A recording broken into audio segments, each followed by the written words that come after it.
मेरे बच्चों, स्वागत है आपका इजी लर्निंग की एक नई वीडियो में। इस वीडियो में हम 12th क्लास की इकोनॉमिक्स की केस स्टडीज़ पढ़ेंगे। जैसा कि आप सभी को पता है कि सीबीएसई ने इस बार एप्लीकेशन बेस्ड क्वेश्चंस की इंपॉर्टेंट को बढ़ा दिया है, तो केस स्टडीज़ हर सब्जेक्ट में आएंगी ही आएंगी। तो प्लीज़ इन्हें पूरी वीडियो को लास्ट तक देखिएगा। मैं केस स्टडीज़ और उससे रिलेटेड आंसर्स आपको समझाऊंगा। वीडियो को शुरू करने से पहले प्लीज़ बच्चों चैनल को सब्सक्राइब कर दीजिए। अगर वीडियो पसंद आए तो लाइक करिएगा। अगर आपको कोई भी चीज़ पसंद नहीं आ रही तो आप डिसलाइक भी कर सकते हैं, वो ऑप्शन भी आपके सामने है, लेकिन कमेंट में मुझे ज़रूर बताइएगा कि मैं क्या क्या चीज़ें इंप्रूव कर सकता हूँ। बिना किसी देरी के शुरू करते हैं वीडियो को। पहली केस स्टडी है, देखिए पहली केस स्टडी है, read the following hypothetical text and answer these given questions. कि हमें हाइपोथेटिकल एक टेक्स्ट दे रखा है। हाइपोथेटिकल मतलब काल्पनिक, काल्पनिक मतलब कल्पना मात्र है। तो कह रहा है इंडिया की जो माइक्रो, स्मॉल और मीडियम एंटरप्राइजेज हैं सेक्टर की, इनका बहुत बड़ा ट्रांसफॉर्मेशन के लिए रखे गए 2020 में, जिसके लिए अलीबाबा जैसे ई मार्केट प्लेस वगैरह लॉन्च किए गए थे। अलीबाबा एक वेबसाइट है, ये ट्रेंडी हैं और अफोर्डेबल खादी जो प्रोडक्ट्स वगैरह थे इन्हें मासेस तक पहुंचाया जा सके, जनता तक पहुंचाया जा सके, digital data base credit provide किया जा सके एंटरप्रेन्योर्स को ताकि उन्हें लोन्स मिल सकें। हाउएवर ये जो माइक्रो, स्मॉल, मीडियम एंटरप्राइजेस जो हैं इन्हें हम एमएसएमई सेक्टर बोलेंगे, ठीक है। तो याद रखिएगा एमएसएमई सेक्टर्स को हम ज़्यादातर जो कंसीडर इस तरीके से करते हैं कि वुलवर्क है इकोनॉमी के लिए। वुलवर्क का मतलब है, देखो जरा ध्यान से समझना, वुलवर्क ऐसे होते हैं जो हैं साइज में छोटे लेकिन बहुत ही ज़्यादा इंपॉर्टेंट है, कि ये कंट्रीब्यूट करते हैं 29% जीडीपी, ठीक है। 48 में से 48% इंडियन एक्सपोर्ट में कंट्रीब्यूट करते हैं और 29% जीडीपी में। तो एक बहुत ही अर्जेंट नीड है मेजर रिफॉर्म्स लाने की और ऐसी पॉलिसीज़ को लागू करने की जिनसे इंश्योर किया जा सके कि इस तरीके की एमएसएमई को लो कॉस्ट क्रेडिट अवेलेबल हो, ताकि ये बिजनेस कर सकें, टेक्नोलॉजिकल अपग्रेडेशन कर सकें, या किसी भी तरीके के जो चैलेंजेस इनके सामने आ रहे हैं जिसमें मिलियंस ऑफ जॉब्स वगैरह क्रिएट हो सकती हैं, इक्विटेबल डिस्ट्रीब्यूशन हो सकता है नेशनल इनकम का, या बहुत बड़े स्केल पर इंपोर्ट सब्स्टिट्यूशन किया जा सकता है। तो जो वर्ल्ड बैंक है, वर्ल्ड बैंक ने 750 मिलियन US$ का जो लोन है रिसेंटली अप्रूव किया है, ताकि जो इमीडिएट लिक्विडिटी और जो क्रेडिट की नीड है इंडिया की एमएसएमई सेक्टर के लिए उन्हें पूरा किया जा सके, जो कि कोविड-19 क्राइसिस में सबसे ज़्यादा इम्पैक्टेड थी। इसके लिए आत्मनिर्भर जो भारत मिशन है गवर्नमेंट का, इससे भी एक बहुत बड़ा पुश मिलेगा, ठीक है। तो ये पूरा का पूरा करंट स्टडी के बेसिस पर है। तो इसको समझते हैं बच्चों, क्वेश्चंस को जरा ध्यान से देखिए। पहला क्वेश्चन कह रहा है identify which of the following is not an advantage of the MSME sector. इनमें से कौन सा एमएसएमई सेक्टर का एडवांटेज नहीं है। तो आपने अब देखिए आंसर को पढ़कर हम अपनी नॉलेज के बेसिस पर आंसर लगाएंगे, ठीक है। मैं आपको सिंपल सी ट्रिक बताऊंगा वीडियो के बीच में कि आप बिना किसी तरीके से आंसर्स को डायरेक्ट कैसे लगा सकते हो। अब हम शुरू करते हैं। पहला, it is utilized for the utilization of local resources. बिल्कुल सही है, क्योंकि ये लोकल रिसोर्सेज का इस्तेमाल करते हैं, क्योंकि छोटे लेवल की इंडस्ट्रीज होती हैं तो इन्हें रिसोर्सेज के लिए किसी स्पेसिफिक एरिया पे डिपेंड होने की जरूरत नहीं पड़ती। It is helpful in creation of employment opportunity. बिल्कुल ठीक, क्योंकि ये स्मॉल स्केल हैं तो ये लेबर इंटेंसिव होती हैं, तो एम्प्लॉयमेंट अपॉर्चुनिटी क्रिएट करती हैं। It requires more capital than labour. ऐसा नहीं होता, क्योंकि स्मॉल और मीडियम साइज की हैं, इसलिए इन्हें लेबर ज़्यादा कैपिटल की ज़रूरत नहीं पड़ती। ये इक्विटेबल डिस्ट्रीब्यूशन को प्रमोट करती हैं। बिल्कुल सही बात है, क्योंकि कोई भी छोटा व्यक्ति, कोई भी मिडिल क्लास का व्यक्ति इन्हें खोल सकता है और वो भी अपनी इनकम को बढ़ा सकता है। तो इस बेसिस पे इक्विटेबल डिस्ट्रीब्यूशन ऑफ इनकम को भी प्रमोट करेंगी। तो आंसर हो जाएगा सी। नेक्स्ट क्वेश्चन पर आते हैं। नेक्स्ट कह रहा है कि MSME sector suffered to a large extent in COVID-19 pandemic situation due dash कि जो एमएसएमई सेक्टर था उसे कोविड-19 में पेंडेमिक सिचुएशन में बहुत ही ज़्यादा सफ़र करना पड़ा, है ना। इसके कारण क्या थे, तो ऐसी क्या चीज़ें थी जिसकी वजह से एमएसएमई पर इतना ज़्यादा असर पड़ा होगा। तो ये फिलअप टाइप क्वेश्चन है। ये भी देखिए केस बेस्ड स्टडी में ऐसा कुछ मेंशन नहीं है कि केस बेस में एक पर्टिकुलर टाइप के ही क्वेश्चन आएंगे, ऐसा कुछ भी नहीं हो सकता। तो इसीलिए ध्यान रखिएगा कि इसके आंसर्स चेंज हो सकते हैं, ठीक है ना। इसमें करेक्ट आंसर्स के लिए fill up with the correct answer के वजह से लिखना है, क्योंकि देखो अब यहाँ पर ऑप्शंस नहीं है तो हम आंसर अपनी तरफ से बना सकते हैं। वो ये होगा कि पेंडेमिक के समय पर ये जो छोटी छोटी इंडस्ट्रीज थी इनकी डिमांड बिल्कुल ख़त्म हो चुकी थी। तो due to deficit aggregate demand of the products produce in MSME, ठीक है। तो इसके ऑप्शंस नहीं है, इसलिए हम इसका आंसर अपनी तरफ से बना सकते हैं। नेक्स्ट क्वेश्चन की तरफ बढ़ते हैं। क्वेश्चन नंबर 3 है असर्शन रीजनिंग क्वेश्चन है। असर्शन कह रहा है small scale industries ensure a more equitable distribution of national income and wealth. बिल्कुल सही का है, ठीक है, कि small scale industries national income और वेल्थ के इक्विटेबल डिस्ट्रीब्यूशन को बढ़ाएंगी। अब असर्शन और रीजनिंग के बीच में बिकॉज लगा दीजिए। अगर आपका सेंस सही निकल रहा है तो आपका आंसर ए होगा, नहीं निकल रहा और दोनों सही लग रहे हैं तो बी होगा। ठीक है, इस तरीके से चेक करिएगा। कह रहा है because the ownership of small scale industries more wide spread than the ownership of large scale industry. बिल्कुल सही बात है, यही चीज तो मैंने अभी समझाई थी कि कोई भी व्यक्ति स्मॉल स्केल इंडस्ट्री खोल सकता है, इसके लिए ज्यादा इक्विटेबल है, इसका मतलब इसका आंसर हो जाएगा ए। लास्ट क्वेश्चन है इसका फर्स्ट, अगर हम केस स्टडी की बात करते हैं, ट्रू और फॉल्स क्वेश्चन है। कह रहा है कि small scale industries are the largest employer of the labour force in India, कि जो लेबर फोर्स है उसको सबसे बड़े लेवल पर हम देखें तो सबसे ज़्यादा लेबर एम्प्लॉय मतलब ये सबसे बड़ा एम्प्लॉयर है लेबर फोर्स के लिए, कि इन लोगों को लेबर की सबसे ज़्यादा ज़रूरत है। ऐसा नहीं होता, ये फॉल्स। ठीक है, हमारे पास बड़े स्केल की इंडस्ट्रीज़ हैं, जैसे अगर हम बात करें रेलवे हो गई या टेक्सटाइल इंडस्ट्रीज़ हो गई, जहाँ पर हमें लेबर की सबसे ज़्यादा ज़रूरत पड़ रही है, तो स्मॉल स्केल नहीं होगा क्योंकि इतनी ज़्यादा डेवलप नहीं हुई है हमारे यहाँ पर। अब आते हैं सेकंड केस स्टडी में। चलिए, मैंने आप लोगों को बोला था कि मैं आपको एक ट्रिक समझाऊंगा ताकि आप लोग केस स्टडी को और ज़्यादा बेटर तरीके से कर सकेंगे। तो बच्चों, अगर आपने करंट के बेसिस पे चीज़ों को ज़्यादा अच्छे से समझा होगा तो सबसे पहले ट्राई करिएगा, अगर आपने करंट अफेयर को पढ़ा है तो ट्राई करिएगा कि क्वेश्चन के आंसर नॉलेज के बेसिस पे लगाने का। अगर आपको लगता है कि आप नॉलेज के बेसिस पे लगा सकते हो तो वेल एंड गुड, और नॉलेज के बेस पे नहीं लगा सकते तब आप इसको रीड करने की कोशिश करिएगा। जैसे हम अभी देखते हैं, पहला क्वेश्चन है, इनमें से कौन सा रीज़न नहीं है कि जो पब्लिक सेक्टर था वो इनिशियल फेज में इंपॉर्टेंट रोल प्ले कर रहा था? कौन सा रीज़न नहीं है? पहला देखिए, private entrepreneurs lack sufficient capital. बिल्कुल सही बात है, प्राइवेट के पास पैसा कम था इसलिए मेजर रोल प्ले कर रहा, तो ये नहीं होगा। Government aimed at social welfare, ये भी था, इसीलिए सरकार इंपॉर्टेंट रोल प्ले कर रही थी। The market was big enough to encourage private industrialist, इतना बड़ा मार्केट था कहाँ, गरीब लोग ज़्यादा थे, गरीब लोग ज़्यादा थे तो प्राइवेट लोग माल नहीं बेच पाएंगे, तो यही आंसर होगा। इसी वजह से ये एक ऐसा कारण नहीं है जिसकी वजह से public sector main role play कर रहा था। ठीक है, इसलिए याद रखिएगा इसका आंसर होगा सी। देखिए, हमने अभी कुछ नहीं पढ़ा ऊपर, हमने अपनी नॉलेज से लगाने की कोशिश करी। Inward looking trade strategy aimed at dash. ठीक है, जो इनवर्ड लुकिंग ट्रेड स्ट्रेटेजी थी किस चीज़ पे फोकस कर रही है? फिर से इस क्वेश्चन के ऑप्शंस नहीं दे रखे तो आंसर हम खुद लिखेंगे। इनवर्ड लुकिंग ट्रेड स्ट्रेटेजी का मेन पर्पस था हमारे देश में सेल्फ रिलायंस को बढ़ावा देना। सेल्फ रिलायंस या हम कह सकते हैं आत्मनिर्भरता। ठीक है, तो इसको बढ़ावा देना, एम्ड एट सेल्फ रिलायंस। तो हमारा सेकंड का आंसर भी हो जाएगा। अभी देखिए नेक्स्ट पे आते हैं ट्रू फॉल्स पे। कह रहा है mechanisation of Indian agriculture was one of the cause of green revolution in India. India में एग्रीकल्चर में जो मैकेनाइजेशन हुआ, मशीन्स का यूज हुआ, इसने ग्रीन रेवोल्यूशन ला दिया। बिल्कुल सही स्टेटमेंट है, मशीन्स की वजह से प्रोडक्शन बहुत तेजी से बढ़ गया। ठीक है, और अगर हम इसके लास्ट क्वेश्चन की तरफ जाते हैं जो कि असर्शन रीजनिंग है, वो कह रही है many public sector undertakings incurred huge losses due to operational inefficiencies. बहुत सारी सरकारी इंडस्ट्रीज को बहुत ज़्यादा लॉस झेलना पड़ा क्योंकि ऑपरेशनल इनएफिशिएंसी थी। बिल्कुल सही स्टेटमेंट। अब बिकॉज लगा लो, because red tapism was one of the reason for continuation of such enterprises. हाँ, लाल फीताशाही थी, बिल्कुल सही बात है। अभी लाल फीताशाही या रेड टेपिज्म क्या होता है बच्चों? रेड टेपिज्म का मतलब ऐसा नहीं है कि कोई भी चीज़ हमें सीक्रेसी के साथ रखनी है या कोई भी चीज़ हमें छुपा के रखनी है।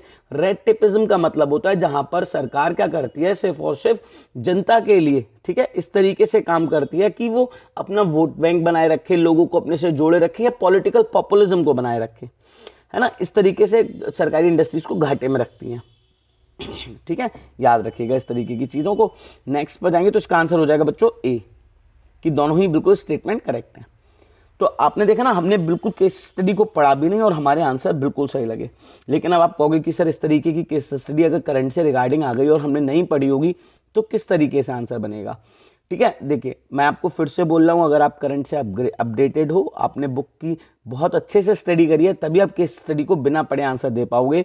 अगर आपने ऐसा नहीं करा तो आपको बच्चों पढ़ना ही पड़ेगा केस स्टडी को।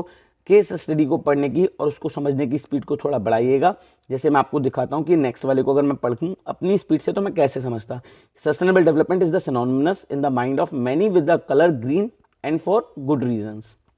20 years ago, the first Earth Summit at Rio de Janeiro in Brazil, world leaders set out what today's conventional wisdom, social and economic human progress cannot be divorced from environmental protection unless both are advanced together, both will flounder together। बच्चों देखिए, मैं इसकी हिंदी इसलिए नहीं बोल रहा हूँ क्योंकि आपने केस स्टडी को समझना होगा बोर्ड में। ठीक है, केस स्टडी को समझने बैठोगे तब अगर आपको लैंग्वेज का इशू हो रहा है, मैं आपको फिर से एक चीज़ बोल रहा हूँ, लैंग्वेज इशू हो रहा है, प्लीज़ आप अपने सेंटर पे बोलिएगा हिंदी में पेपर दें। आप इस तरीके की केस स्टडी को हिंदी में पढ़कर सेंस को ज़्यादा बेहतर तरीके से समझ सकते हो, ठीक है। तो आप उनसे बोलोगे तो वो आपको हिंदी में भी देंगे। और अब तो मेरे ख्याल से जब थ्योरेटिकल आएगा, सब्जेक्टिव आएगा, तो बाइलिंगुअल ही पेपर आना चाहिए, ठीक है। वो डिपेंड करेगा, अभी सीबीएसई अपने आगे से अपनी दिखाएगा, मतलब जो ऊपर से सर्कुलर आएंगे उसके बेसिस पर पता चलेगा। हम सीधे क्वेश्चंस पर आते हैं, मैं पूरा नहीं पढ़ता, मेरे को लगता है कि हाँ, अगर मेरे को ऐसा लगता है कि क्वेश्चंस मेरे पढ़े हुए होंगे तो मैं लगाने का ट्राई करूंगा, वरना फिर मैं आगे पढ़ूंगा। क्वेश्चन है, which of the following is not one of the ways to attain the goal of sustainable development. इनमें से कौन सा तरीका नहीं है जिससे हम सस्टेनेबल डेवलपमेंट को अटेन कर सकते हैं। Use of cleaner fuels, cleaner fuels का यूज करके सस्टेनेबल डेवलपमेंट अटेन होता है, क्यों? क्योंकि इससे पॉल्यूशन नहीं होगा। Use of traditional knowledge and practices, इससे भी होगा, क्योंकि इसकी वजह से एग्रीकल्चर सेक्टर में इंसेक्टिसाइड, पेस्टिसाइड, इन सबका इस्तेमाल नहीं किया जाएगा। स्प्रेडिंग अवेयरनेस, अवेयरनेस को स्प्रेड करके भी सस्टेनेबल डेवलपमेंट को बढ़ावा दिया जा सकता है, ताकि लोगों को समझाएं कि हम रिसोर्सेज को अपनी ग्रीड के अकॉर्डिंग ना यूज करें, नीड के अकॉर्डिंग यूज करें। फिर कह रहा है, sticking to methods to promote inequality, ऐसे मेथड से चुप करो जो इनइक्वलिटी को बढ़ावा दें। नहीं, इसके थ्रू हम सस्टेनेबल डेवलपमेंट को कभी भी अटेन नहीं कर सकते, ठीक है। नेक्स्ट क्वेश्चन की तरफ बढ़ते हैं। ट्रू फॉल्स है, कह रहा है as per the UNDP report, UNDP क्या है? United Nation Development Programme. इसकी रिपोर्ट के अकॉर्डिंग एजुकेशन और हेल्थ दो इंपॉर्टेंट यानी ब्रॉडर इश्यूज हैं ह्यूमन डेवलपमेंट के। बिल्कुल सही स्टेटमेंट है। इसके अलावा तीसरी चीज और होती है जिसको हम बोलते हैं एक्सेस टू रिसोर्स, लेकिन हेल्थ और एजुकेशन दोनों काफी ब्रॉडर इश्यूज हैं, ठीक है, ध्यान रखिएगा। सॉरी, नेक्स्ट पे जाते हैं, थर्ड पर। Sustainable development and economic growth are dash related. Sustainable development और इकोनॉमिक ग्रोथ एक दूसरे से डायरेक्टली रिलेटेड होते हैं। जितना ज्यादा सस्टेनेबल डेवलपमेंट बढ़ेगा, उस देश की इकोनॉमिक ग्रोथ भी उतनी तेजी से बढ़ेगी। तो इसका आंसर हो जाएगा डायरेक्टली। फोर्थ पे जाते हैं, लास्ट पर, कह रहा है assertion reasoning, sustainable development is about changes that perform in improvised people, communities and countries into reformed, educated, healthy and productive societies। जो सस्टेनेबल डेवलपमेंट है वो इस तरीके के चेंजेस लाना है जहां पर हम लोगों को इम्प्रोवाइज कर सकें, ट्रांसफॉर्म कर दें कम्युनिटीज को, देशों को वहां पर, ताकि वहां पर इन्फॉर्म्ड, एजुकेटेड, हेल्दी और प्रोडक्टिव सोसाइटीज बनाई जा सकती हैं। बिल्कुल सही स्टेटमेंट है, बिना किसी डाउट के, ठीक है, पूरा स्टेटमेंट बिल्कुल करेक्ट है। सस्टेनेबल डेवलपमेंट इसी को बोलते हैं। फिर कह रहा है रीजनिंग में बिकॉज लगा के देखते हैं। बिकॉज लगा लो, sustainable development advocates about wealth creation that generate socio economic equality and opportunity. क्योंकि सस्टेनेबल डेवलपमेंट में हम वेल्थ क्रिएशन करते हैं इस तरीके से ताकि सोशल और इकोनॉमिकल इक्वलिटी और अपॉर्चुनिटी प्रमोट की जा सके। तो दोनों ही चीजें बिल्कुल सही हैं और एक दूसरे को सही तरीके से एक्सप्लेन करेंगे, तो इसका आंसर भी ए होगा, ठीक है। तो आप देख रहे हैं ना, हम बिना केस स्टडी को रीड करे भी क्वेश्चन के आंसर सिर्फ और सिर्फ नॉलेज के बेसिस पर लगा सकते हैं। अब देखिए, ये तो बिल्कुल सीधा ऐसा क्वेश्चन आ गया जिस तरीके से बजट वगैरह टाइप के मुझे लग रहा है कि infrastructure is often called as the lifeline of the economy of, अच्छा वो इंफ्रास्ट्रक्चर वाले चैप्टर से है इंडियन इकोनॉमिक डेवलपमेंट का। अगर आपने अच्छे से पढ़ा होगा तो आप बिना क्वेश्चन, मतलब बिना केस स्टडी को रीड करे क्वेश्चन के आंसर लगा पाओगे। देखिए, identify the main category of infrastructure mention in the above paragraph. जरा ध्यान से देखिए, हमने अब ऊपर वाला नहीं पढ़ा तो हम इस क्वेश्चन का आंसर नहीं दे सकते, और देने के लिए हमें कितना आसानी से देखना पड़ेगा। अगर हम यहाँ पर देखें, यहाँ पर बात कर रहा है रेलवेज की, सिविल एविएशन की, इस तरीके मतलब इकोनॉमिक, यहाँ पर इंफ्रास्ट्रक्चर की बात हो रही है, ठीक है। देखिए, कुछ नहीं करा मैंने, कुछ नहीं पढ़ा, आपको पता होना चाहिए इंफ्रास्ट्रक्चर दो तरीके का है, सोशल और इकोनॉमिक। अगर यहाँ स्कूल हॉस्पिटल की होती तो मैं सोशल मारता, लेकिन यहाँ पर बात हो रही थी रेलवे स्टेशन, एयरपोर्ट्स, तो ये सब इकोनॉमिक के पार्ट हैं, तो इकोनॉमिक इंफ्रास्ट्रक्चर हो गया। क्वेश्चन नंबर सेकंड कह रहा है, जरा ध्यान से देखिए कितना अच्छा क्वेश्चन और कितने अच्छे तरीके से आंसर आएगा इसका, क्योंकि फिलअप है, फिलअप में हमें हमारी नॉलेज चेक करनी होती है। कह रहा है demand supply gap of major infrastructure facility like power transport can be met through, ठीक है। जरा ध्यान से देखते हैं, क्वेश्चन हमसे कह रहा है कि हमारी जो पावर सप्लाई है और डिमांड है, सप्लाई और उसका डिमांड का, जो कि इंफ्रास्ट्रक्चर फैसिलिटीज हैं जैसे बिजली, ट्रांसपोर्ट, इस सबको हम कैसे पूरा कर सकते हैं, ठीक है। इस सबको कैसे पूरा किया जा सकता है, सस्टेनेबल, मतलब ऐसे रिसोर्सेज का यूज कर जो कि सब्स्टिट्यूट हो कन्वेक्शनल के। तो कन्वेक्शनल रिसोर्सेज के सब्स्टिट्यूट का यूज कर या हम कहें नॉन कन्वेंशनल रिसोर्सेज का यूज कर इस गैप को पूरा किया जा सकता है। नेक्स्ट पर जाते हैं, थर्ड स्टेटमेंट कह रहा है कि state whether the given statement is true और फॉल्स, ठीक है। Infrastructure is often called as the lifeline of economy of a country, बिल्कुल सही। As it is helps in increasing the productivity of the factors of production and enhancing the quality of life, बिल्कुल correct statement है, कहीं कुछ लेना देना ही नहीं है, सारा कुछ बिल्कुल ऊपर से उठा के लाइन चिपका दी गई है। अगले पर आइए, state any one reason as to why infrastructure facilities are mainly built और run by the government and public sector enterprises. कोई एक ऐसा कारण बताना है जिससे इंफ्रास्ट्रक्चर फैसिलिटीज मेनली चलाई और बनाई जाती हैं सरकार और सरकारी इंडस्ट्रीज के द्वारा। ठीक है, तो एक ऐसा कारण हम क्या बता सकते हैं, तो कारण ये है कि इसमें बहुत ज़्यादा इन्वेस्टमेंट की ज़रूरत पड़ती है और बनने के बाद में हमें इन्हें सोशल वेलफेयर के लिए कम प्राइसेस में या बिना किसी प्राइस के लोगों तक पहुंचाना पड़ता है। इसीलिए सरकारी सेक्टर या गवर्नमेंट एंटरप्राइजेज इन्हें पार्टिसिपेटली मतलब लगातार इन फैसिलिटीज़ को बनाने और चलाने का काम करती हैं। अब आते हैं केस स्टडी नंबर 5 पर। देखो केस स्टडी नंबर 5 पूरी की पूरी हमें लगती है कि यहाँ पर डाटा के बेसिस पर है, तो इसको पढ़ना ही पड़ेगा। कह रहा है द बजट एस्टिमेट, बजट वाले चैप्टर, लगता है मुझे पिछले वाले का आ गया, लेकिन कोई बात नहीं, समझने की कोशिश करते हैं कि टर्म 1 का मुझे लग रहा है ये कि the budget estimate of total spending of 21-22 is 34.83 lakh crore. The revised estimate of the total central spending of in 2021 is 34.5 lakh crore.